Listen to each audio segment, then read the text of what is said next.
To the first pre-sanctified dinner of the 2025 Lenten season. I'm thrilled to see a room full of people again.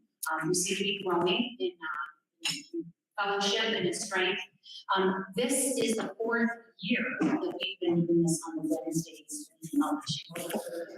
And this started with dedicacy to put us all together as a parish. So it's really growing in fellowship and strength. This is the fourth year that we've been doing this on the 2025 season is temporary saints and then elders from our friends doing them. So Presvytera tonight is going to speak. That is she personally from the monastery Saxonburg. She met her first in 1988 and the 2025 season became temporary saints and posters. And I think she had a very impactful. So Presvytera so I am thrilled to welcome Presvytera. She will teach us. She will share some of the insights. The first thing that this is my favorite was, and some of the lessons that she shared in the 2025 season. Hi everyone. I do not have one of those voices that reaches the microphone very easily. Can you hear me okay? Okay, good. Just keep trying here to make it good. So welcome everybody. And before I get started, I just want to say big thank you to Philoptohos and to the members of the Spiritual Life Committee for making today dinner possible. I love to see the co-working of everyone together. And this time, I had to trust everybody who was going to do it because I went to church so I could pray for myself before doing this today. And I'm really excited to be with you because I'm excited about the topic. I'm going to read to you a little bit. I'm going to tell you some stories. And hopefully by the time it's over, you will feel like you have met somebody that I met. I think it wasn't until I started working on this speech that I started to realize just how far above me Gherontissa Taxiarhia was. And when I look back on it, it was a very dreamy kind of time, spending time with her. And most of us who were in her presence were definitely more authentic and more loving because of her influence. We were definitely.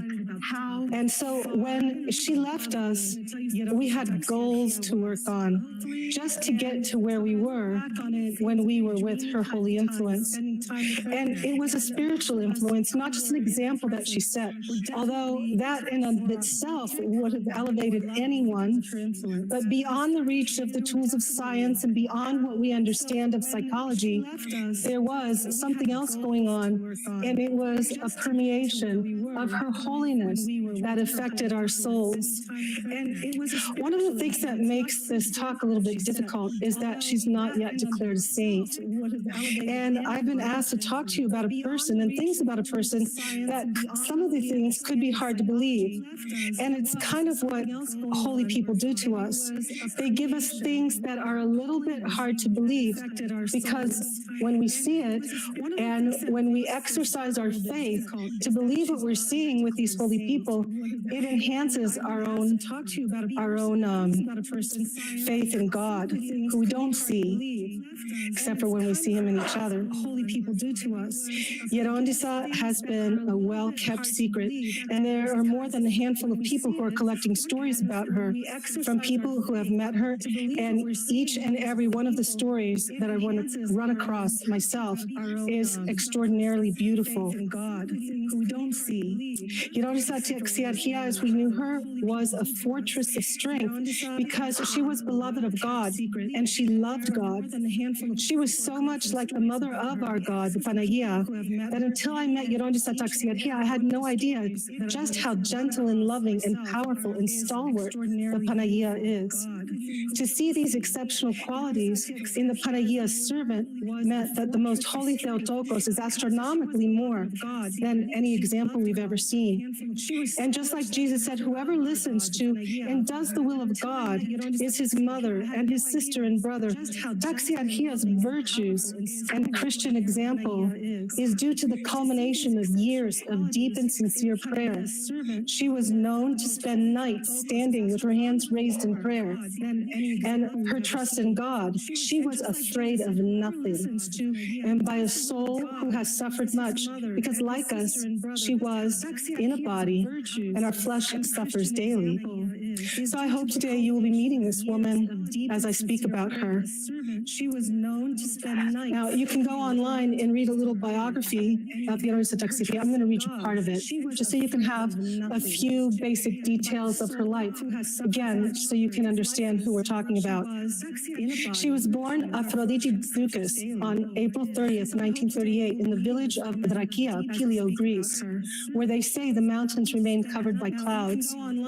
Quaint cobblestone streets with buildings dating back to 1655 tell a story of a people who knew how to sacrifice themselves for their faith and for their neighbor. The people of Drakia helped organize the uprising against the Ottoman occupation and suffered greatly under Nazi tyranny, experiencing martyrdom through the massacre of over 100 of their men and young boys.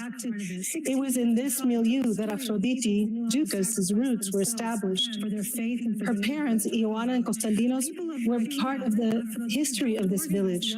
And when she was 5 years old, her father was executed by the communist rebels in post-World War II Greece. Her mother was left with Aphrodite and her 3 siblings. In Greece, when the father dies, the children are considered orphans. And following their father's death, the family fell into poverty. Suffering and pain became a part of Aphrodite's childhood. At the age of 12, she contracted rheumatic fever, which curtailed the normal activities of a young girl and left her with a heart condition that would thereafter affect her health. She was sent alone to the hospital of Evangelismo in Athens to undergo diagnostic testing for her heart, and she cried night and day for her mother to arrive. But when her mother came to see her, Aphrodite courageously feigned happiness that she was given this medical opportunity. These trials and afflictions strengthened, shaped, and prepared her for the future role that she would play for the glory of God.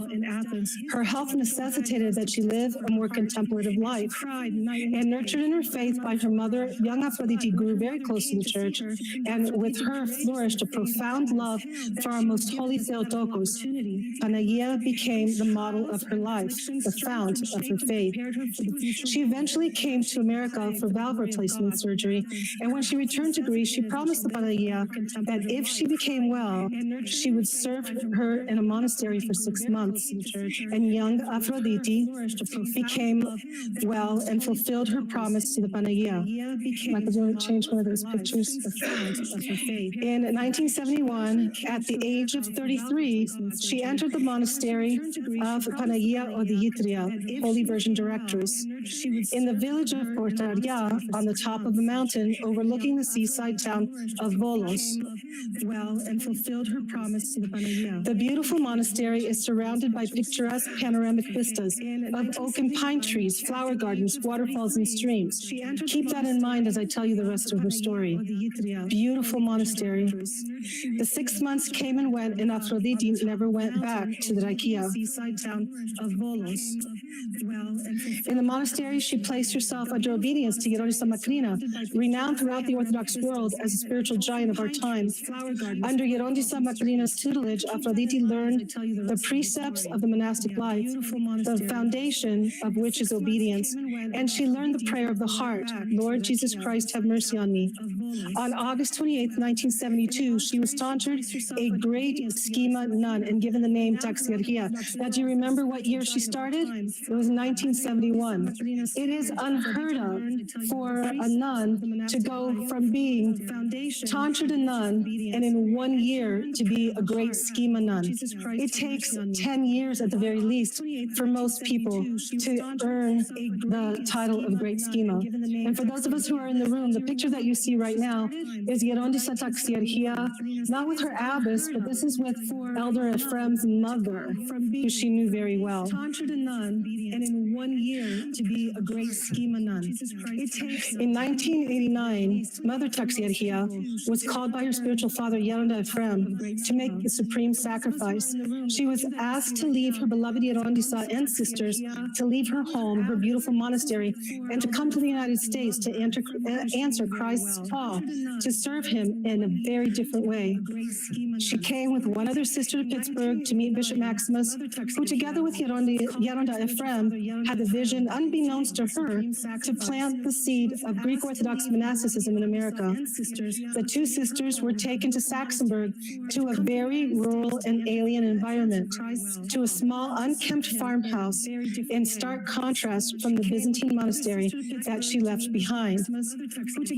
Georges, can you find the picture of the landscape with the monastery grounds? And there it all began. Visitors started to come to see for themselves the first, not that one, but that's a good one. That's what they built after they were in the little tiny, it's like they were in this little tiny pillbox house. It had 2 small bedrooms, a small kitchen. You could only sit 4 people at the table.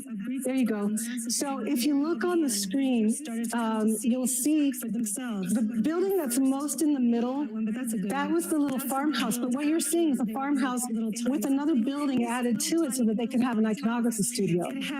It was that little tiny part on the left that they lived in. So she went from her beautiful monastery to this little house and a big field that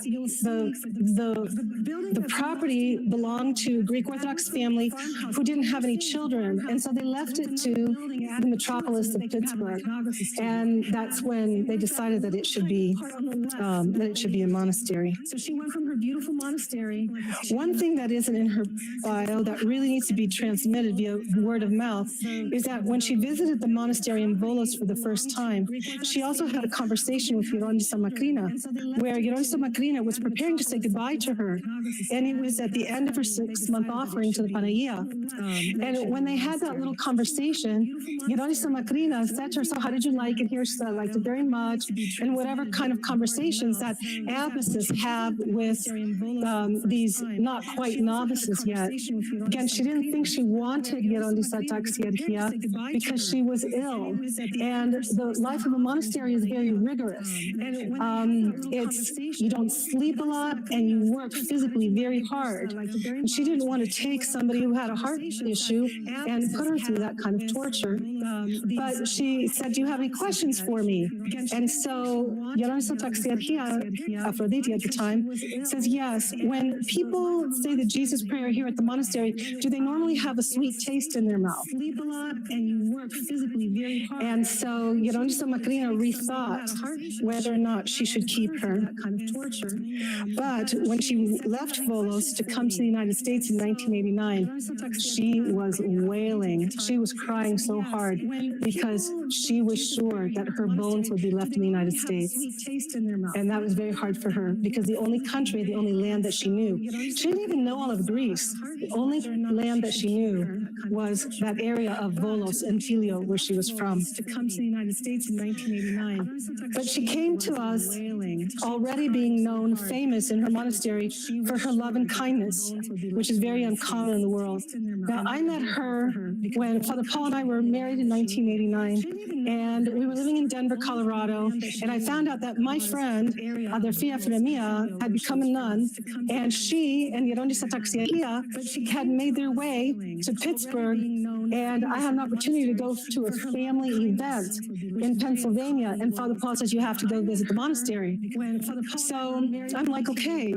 So 2 airplanes and a long bus ride, and I got there to see this little pillbox house, to see my friend dressed as a nun, and to see this woman that I never knew, who was so eager to meet me that I couldn't even process it. I'm like, lady, you don't even know who I am. Why are you so happy to see me? But that's what she was like. She was so full of love, and she had heard about our friendship, and she kind of wanted in on it. Well, I had no idea how lonely she was over there, and she had left the whole sisterhood.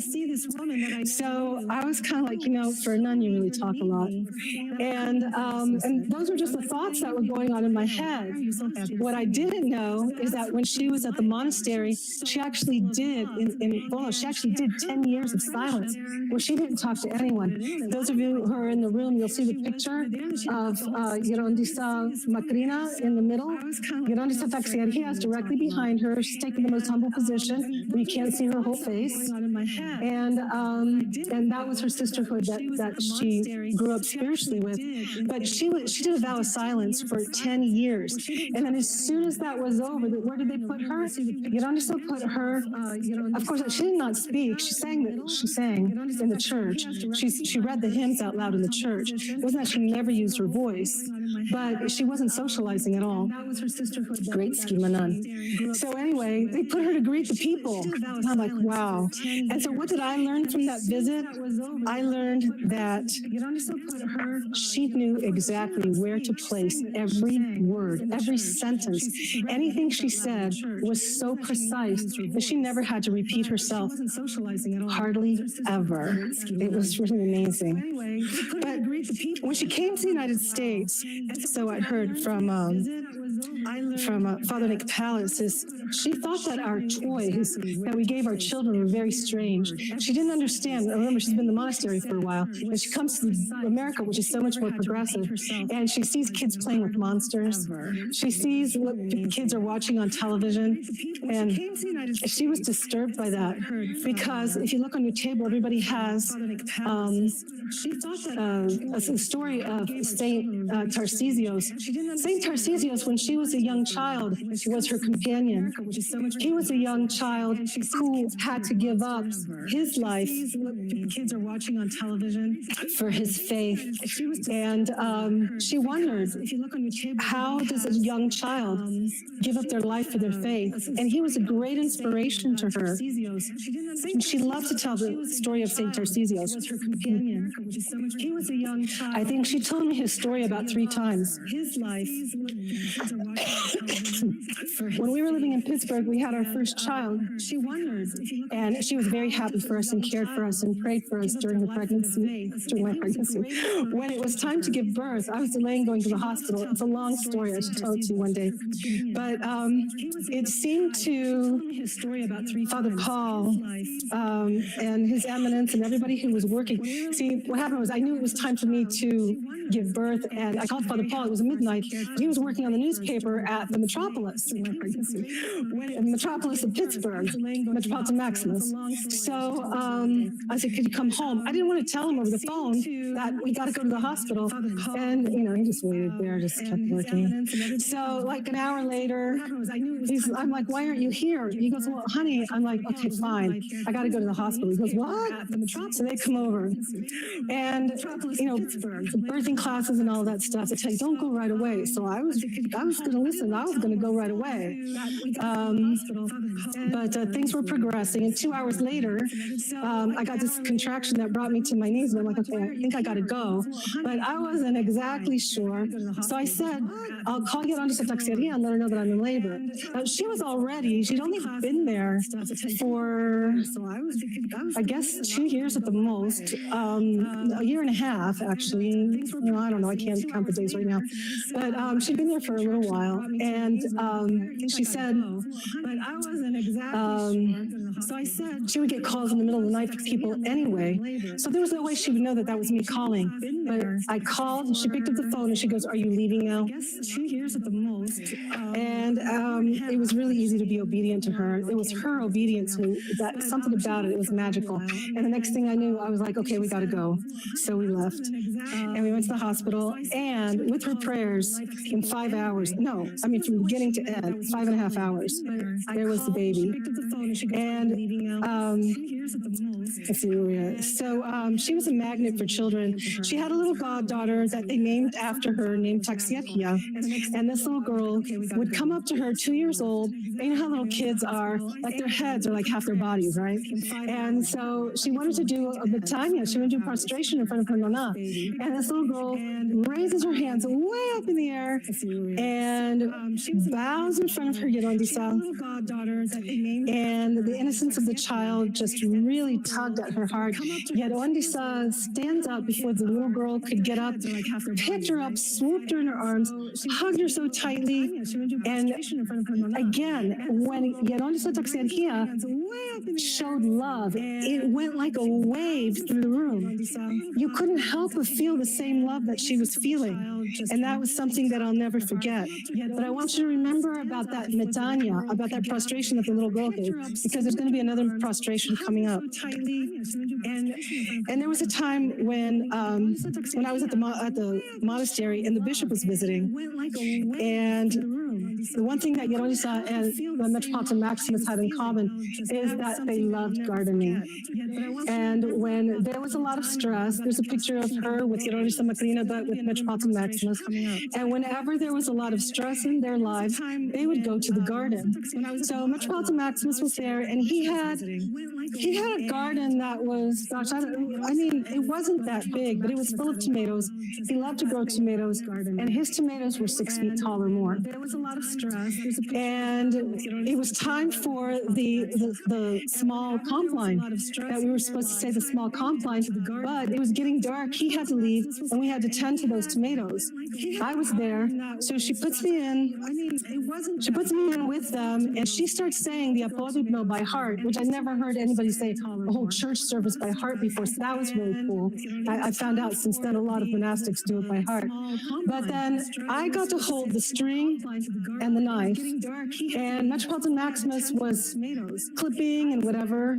Now, some of you guys are going to think this is weird, but I just want you to get an idea what monastics go through. So he takes the knife from me, he goes to cut, gives it to Gherontissa, Gherontissa gives it to me, and then I have this very strange thought in my mind, and I can't stand the thought. And so I take the knife and I shove it in the ground, and I'm standing there with the string. I wasn't supposed to do anything, but just stand there. And then he needs the knife again. She's looking for the knife. It's on the ground. I pick it up and I give it to her. She gives it to the bishop. This went about 3 or 4 times. The knife goes back in the ground. Take the string, whatever. At one point, she's like done saying the prayer, and we're finishing up in the garden. And she goes, why do you keep putting the knife in the ground? I said, because I keep having this stupid thought that I have to stab the bishop with it. And she goes, she laughed, because she laughed at the demons. She was not afraid of anything, I'm telling you. And she laughed at the demon. She goes, she goes, you're just like one of the nuns. And she just, like, oh my gosh, what these people go through all the time. Let me see, I'm looking for my page numbers here. So I talked to Father John Chakis. Do you remember John Chakis, Father John Chakis, who talked to us about the Jesus prayer 2 years ago? So he was very close with the Gherontissa. He doesn't brag about it, but he was there all the time. He helped them to build their first monastery. One of his parishioners was, I think his parishioner was the contractor there. And he was remembering how she had such an amazing effect on people, because whenever we were talking with her, she was always so gentle. Her voice was high-pitched, gentle, just never raised her voice ever. And there was a visitor. There was a young man, African-American guy named Ephraim, who was staying at a Catholic monastery and left, became Orthodox, and was wondering if he should be an Orthodox monk. And as Father John John had taken him to the monastery, maybe he would get some inspiration. He kind of told Gherontissa a little bit about him. Well, she was so in tune to what this guy needed. And she said to him, you must go to the monastery. You must be a monk. And as Father John, he was startled. Everyone was startled because nobody heard Gherontissa talk like that. And she said, this is your calling. You need to listen to it. You must go to the monastery. Well, not only did he go to the monastery, but he went to Mount Athos. Not only did he go to Mount Athos, but he went to Philotheo Monastery. And to this day, he's still there. And he is the ecclesiarch of the monastery, if you can imagine that. So she had a very gentle way of being. And there's a thing that they do in the monasteries where they say, if the answer is yes, if you ask them for something, the answer is yes, they'll say, Ani nevlogimeno, if it is blessed. If the answer is no, I'm sorry, they say, na nevlogimeno, may it be blessed. If the answer is no, they say, an ine nevlogimeno, if it is blessed.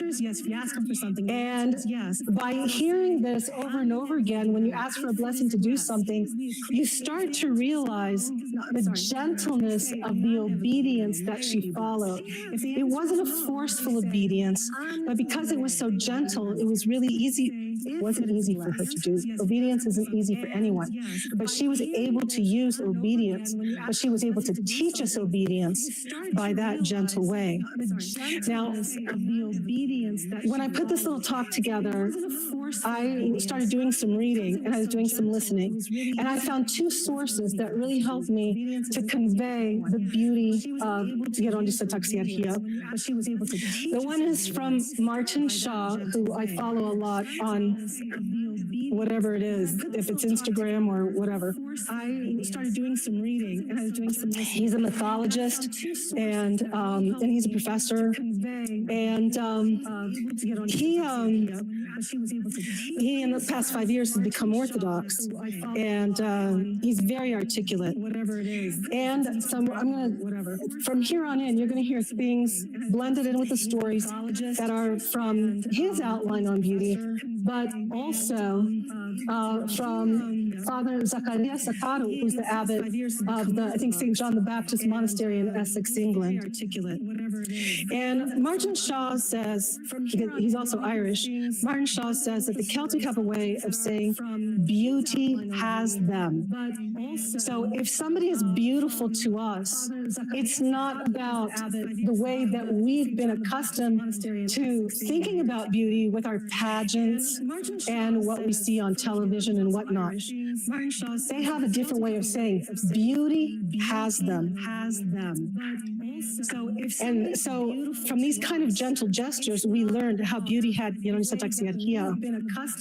Beauty has them versus they are singled out because of beautiful features. Worldly beauty aims to diminish anything that is not it. It's always hungry and always starving. It is without depth, and it is itself a tyranny. In contrast, people who are caught by beauty make everything around them more beautiful. People around them become more beautiful. And because we are building souls for the kingdom of heaven, now this is from Elder Sophroni, as we learn from the theology of Saint Sophroni, this was Gherontissa Taxiarhia's aim. She empathized with God in the task of the salvation of the world. She took what little was given to her, that little plot of land, and she made it beautiful for the glory of God and his creation. She made it beautiful by making us beautiful. We were active recipients of that grace which she was given, as we were the ones who received grace from her love. And that would lead me to a conversation that I had once with her, probably before we had children, because I had time to think of such things. And, once you have kids, you don't think so much. But I remember the perplexed look on her face as she contemplated my questions. Because I'm sitting at the monastery and I'm thinking about stuff, and I got to get on to stuff. Was the Virgin Mary very intelligent? I had time to think of such things. If she wasn't such a kind person, she might have laughed out loud. But she said, she answered with a question. She said, the Panagia was endowed with all the gifts of the Holy Spirit. What more did she need? And boy, that was a big lesson. And she hated teasing, but she was also had a great sense of humor. But once my sister, who was she was a novice there, she decided to complain about the rest of her sisters, me and the other two. And she decided to complain because we wouldn't tell her whether or not if a car is going downhill if it uses gas. But she was also and Gherontissa could not believe that we wouldn't answer that question for her. But the real reason was that we didn't really know how to answer it, so we just made her feel stupid. So I'm sorry, Adarthi, if you can hear this. So anyways, so she took on a very stern look, but also a very loving tone of voice, and she said to my sister, whether the car is going uphill or downhill, if the motor is running, it's using gas, and if it's not running, it's not using gas. And so her sense of humor was full on, but she would not allow anybody to be teased. And she said to my sister, so there was a time, let's see what page we're on, and I lost page 8. Okay, here we go. But while we're talking about beauty for the time being, Martin Shaw says there's a good kind of trouble when it comes to beauty, which brings consequences with it. And this is true, because while people were coming to the monastery to find wisdom from this beautiful nun, there was a big argument that erupted across the metropolis, well, at least around in the Pittsburgh area, and that was, why are we putting together a monastery? Why are we using our money to build a monastery when we should be having nursing homes? We should be having a summer camp. We should be having all these other things. And I was stuck in a conversation with somebody one time, and I mean, she was full on yelling at me. So I went to Gherontissa and I said, I don't know what to say to them. What do you want me to say to them when they ask things like that? And her answer was, unless people's hearts are cultivated by monasteries, there won't be any nursing homes or anything like that. And that reminds me of what St. Nikolai Velimirovich said when he said, I don't know who to thank more for my spiritual life, my friends or my enemies. And she did have enemies, but not enemies that she didn't love. There's a part of us that gets sucked up in affirmation, says Martin Shaw, but there's another part of us that doesn't buy it. And living between those two force fields gets tiring. This is what is a huge arena for the monastic that many of us don't understand. Their struggle to be authentic before God. And she showed this to us brightly and brilliantly. In authenticity, Elder Sophroni would say, we are sinners. We do this prayer and internal work, speaking of monastics, the work of the soul until we can't anymore. Martin Shaw would say, we are slightly mistaking beauty for sophistication. Real beauty asks something of us. Real beauty asks something of me. When beauty has someone, we glimpse someone that seems to stand, we glimpse something that seems to stand behind them, and they stand for something. They are earning their name. The following example would illustrate. I've got a couple of examples. So one time when I was visiting the monastery, there were some people there from New York. Came on a bus, maybe they spent the night, maybe they just came for the day, but it was after liturgy. They ate a little something. They were on their way home. And as they were leaving, there were all these, a small group of women, about 5 of them, who came up to do a metania in front of Gherontissa to get her blessing. I had never really seen that before. But one woman went all the way down and got on her knees, touched her forehead to Gherontissa's feet. And Gherontissa, what I saw in her was something really different. She stood with her elbows tight into her gut and clasped her hands and looked down. She almost looked as if she was standing in a casket. And I was watching this. I said to myself, wow, you know what? This lady's with me around all the time. How do these people from New York know that she's so special? And why am I not treating her like that? So the last lady left, and then she's walking past me, and I said to Gherontissa, I said, these women are very nice. I didn't realize that was a trap. And why am I not treating her like that? And she revealed the trap with her answer. Because what I was thinking, if she agreed with me that these women are very nice, my next thought was going to be, and why aren't you doing like that? If she said no, it would have been because what I was thinking, judging them. She didn't fall into the trap. She answered me like this.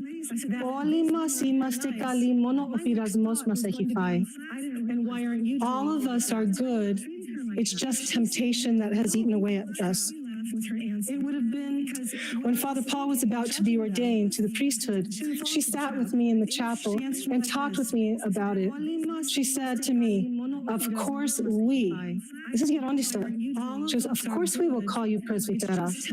And when she did, in her way, with all that standing behind her, having earned her name with Taxiarhia, which means the rank of angels, and Gherontissa, the leader of monastic women, when she called me Presvytera, it was with all that acquired strength behind her. I never doubted after that whether or not I should be called Presvytera. I do it with all that standing behind me because of her. I'm not alone. But believe it or not, every time somebody calls me Presvytera, I think of her. Now, getting back to the fun stuff, if I ever got a little bit cheeky, she would call me Kyria Presvytera. For those of you who don't know Greek, it's Lady Presvytera. And then I knew I had to act right. Now, getting back to the fun stuff. There was a young woman who was staying at the monastery. She would call me Kyria Presvytera. And this is an example of how she was both tough and gentle. It's Lady Presvytera. She was staying at the monastery, and she was staying in the little house while Gherontissa was in the monastery. But there was too much work to be done, and Gherontissa couldn't go back and forth to check on her, and she couldn't assign any of the other sisters because she didn't want any of them to get sick. So she put the sick woman in her room. And while she was setting her up and making sure she was comfortable, one of the nuns knocks at the door and says, Gherontissa, we just got a call from the fire department that said we have to evacuate. There's a fire nearby, and it's heading our way.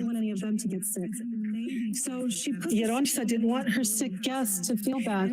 So she smiled, and she looked at her guest, and she said, we have such little nuns here. And she stood up, regal as anything, because she would do that, especially when she went to pray. And she picked up a candle, and she walked into a chapel full of nearly frantic nuns going, what do we take? Do we take the relics? What do we take? Do we take this? Are we allowed to touch this? What do we take with us? And Gherontissa just quietly walked over to the icon of the Virgin Mary, and she said to the Virgin Mary, wait, I have the quote. She said, Paragia, our nuns are little nuns. You brought us here. You are our mother. We know you will care for us. She lit the candle, put it in front of the icon of the Panagia, and went back to see her guest. And in this story, we see her passionlessness, which many may think is boring, but in such circumstances, we see that there is a great benefit to living passionlessly. And it was good for the monastery at large. Because when she went back to the room, in 20 minutes, she got another knock at the door, and one of the nuns came to say that the fire department called and said that the wind changed direction, and the fire isn't coming towards the monastery anymore. She was a beauty that makes other people more beautiful when they're around her, and I think everybody would agree to that. I can't tell you how much being in her atmosphere alone was soothing, as if we were genuinely enveloped in her prayers, as if her kind and gentle soul was touching us. She was saying the Jesus prayer constantly, but not like some obnoxious chitter-chatter, but like the Jesus prayer was informing everything that she did and said. And we began to expect that when she was entering the room, no matter what might be going on in our lives, everything would just be so much better because of her presence. The days they were in the little house, especially before the monastery were built, was very special. But one of the things that Gherontissa had to do when they were still in that little house is host people who wanted to see Elder Ephraim. Because people knew him, he was famous because of his time of being abbot in the Presvytera Monastery in Mount Athos, and he left that precious place to come and help establish monasticism in the United States. So when he would go to parishes, people would line up, but when they would come to the little house, they would line up there too, by the scores. And you can see the picture of Gherontissa Taxiarhia in the little house with Gherontissa Ephraim. They would come, and if they had 80 people there, if they had 100 people there was Gherontissa with tray in hand, water, coffee, biscuits, whatever it is that people needed, and taking care of Gherontissa Ephraim's needs. But to her, those words that Jesus said, what does it mean to gain the whole world and lose your soul? Is what she was thinking during those times. Because Gherontissa Ephraim was helping people connect again to their souls. But to her, those words that Jesus said, love and beauty moved her like an energy that changed the energy of the room. And you felt different when you were with her. When we were living in Cleveland, it was about a year before Gherontissa passed away. And there was a woman from our parish who was trying desperately to conceive a child. She wanted with all her heart. She thought she was going to be the mother of a really big family. And when we were living in Cleveland, before Gherontissa passed away, I said, let's go to the monastery. Gherontissa Taxiarhia will know what to tell you. So we went there. It was a 3-hour drive. We sat in a room together, and I translated from English to Greek, Greek to English. And then at some point, in the middle of our talking, Gherontissa takes her long prayer rope, 3-hour drive, and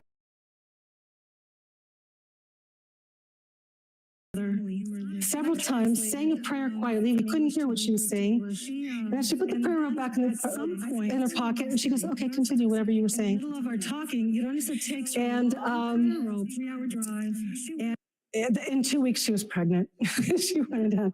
But that was the only other child that she gave birth to. And that child actually is Anthony Linderman, who's going to be our speaker on the 26th. And he's my godson. It was really nice.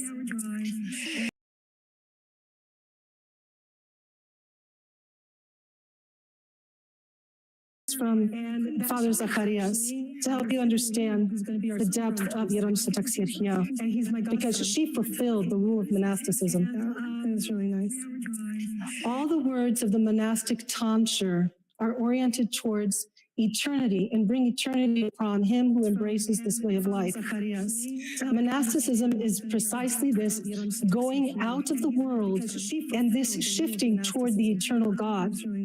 We see even from the time of the Old Testament God's attempt to initiate men in an eschatological way. Eschatology means that the body lives and walks upon the earth, but the spirit beholds heaven and searches the depths of God. Although Gherontissa was a simple and normal person, she was captivated and enslaved by the love of God. And think about the things that enslave us. What would you rather be enslaved by? She cleaved to his spirit while her mind unceasingly abided in the heart. She was a fisher of men, but we who were her fish jumped into her nets because we saw all these beautiful things in her and we wanted to be like her. Eschatology is to abide in the presence of God under his gaze, so that we were unshaken by the waves of temptations. This most purely describes the woman I knew who counseled people who dealt with every kind of temptation. So, I won't be able to, I don't think I can go through everything. I really only got a couple more pages here, but I know that it's late and I know that it's tiring and to listen to somebody for a long time. So, and I don't want you to miss out on any of this, but at the same time, I just want to let you know a little bit about her funeral. And Elder Ephraim was there, and he gave a beautiful sermon, but he said something that I didn't understand right away, and that was, today you are losing a mother. I didn't understand how he could say that to all those people. There were hundreds of people there. You're losing a mother. And it was after the funeral when I was talking to Sister Ephraimia and I was talking to my sister, and both of them said the same thing at different times. You wouldn't believe how many people came to us and said, she was my best friend, the best friend that I ever had. And so I hope that you'll learn more about her. I don't know if you have any questions or anything like that, but I think that even though be a good place to stop. The best friend that I ever had. And so I hope that you'll learn more about her. I don't know if you have any questions or anything like that, but honestly, we're talking about a saint. Does anybody have any questions?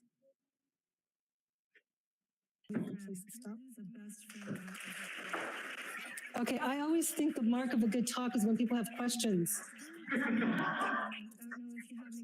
Yes. I don't have a question, but I thought this was honestly, we're talking about a saint. Does anybody have any questions? I don't think that ever left her. I think that stayed with her. The sweetness that she tasted in her mouth when she was a novice, I think she had it with her all the time. When people have questions. Yeah. So the question is, was she buried in Greece? No, she was buried in the traditional monastic style at the door front on the side of the chapel of the monastery. And the traditional style is without a casket. I think she had it with her all the time. When people have questions. Yeah. In Pennsylvania, yeah. She's been exhumed since then, and there's beautiful stories about that day as well. Traditional monastic style at the door front. I saw another hand go up somewhere. And the traditional style is without a casket. What's the process as far as her becoming a saint? Where does the timeline? Yeah. So the process for her to become a saint is really up to the Patriarch of Constantinople, but you need to understand that she's a very humble person, and so she would not want anybody to declare her a saint before Elder Ephraim got to be declared a saint, and her spiritual mother, Gherontissa, because Macrina was just a spiritual giant. Elder Ephraim, we know so many things that he did, established so many monasteries and such. So I think we're going to have to wait for Elder Ephraim first, and then we'll find out. And her spiritual mother, Gherontissa. Anything else? Okay. Oh yeah, Andrea. It was 1994 when she passed away, and her spiritual mother, Gherontissa Macrina, passed away in 1995. So they kind of got to be in heaven together. I mean, close to the same time. So it's kind of nice. It was 1994 when she passed away. Okay, that's it, no more questions, thank you.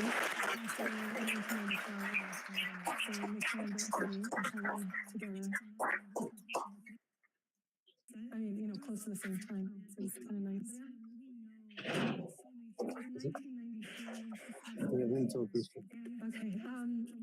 Okay, that's it, no more questions, thank you.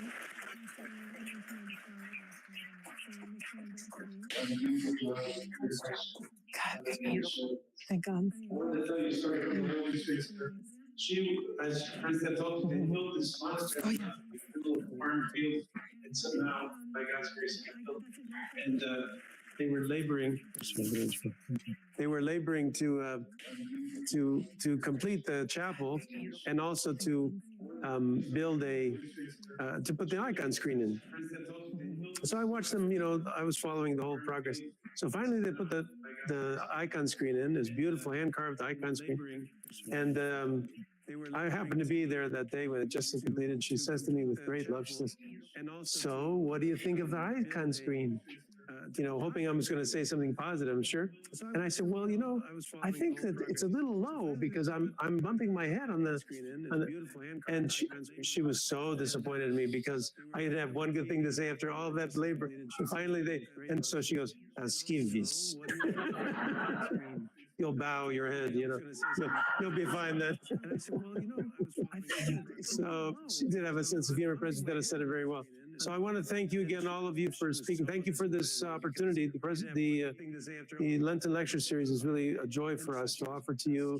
We thank, of course, the endowment fund for supporting it and funding it. And we thank, of course, our Philanthropist today for providing the food and the refreshments for us. And if you haven't figured it out yet, the theme of this year's Lenten lecture series is really saintliness or holiness. I want you to have an understanding by the end of these 5 lectures of what a saint might look like if you were to ever meet one. Because we always have this imagination, we'll never meet a saint. But can you imagine in 1992, 1993, 1994, that's when most of these people that we're talking about, they all died around the same time. And they changed the world. They changed the world, the spiritual world.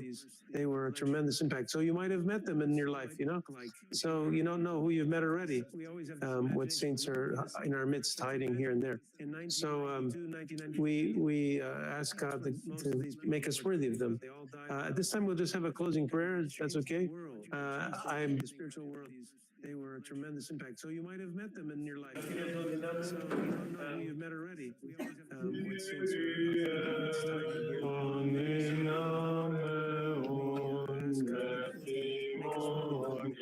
At this time, we'll just have a closing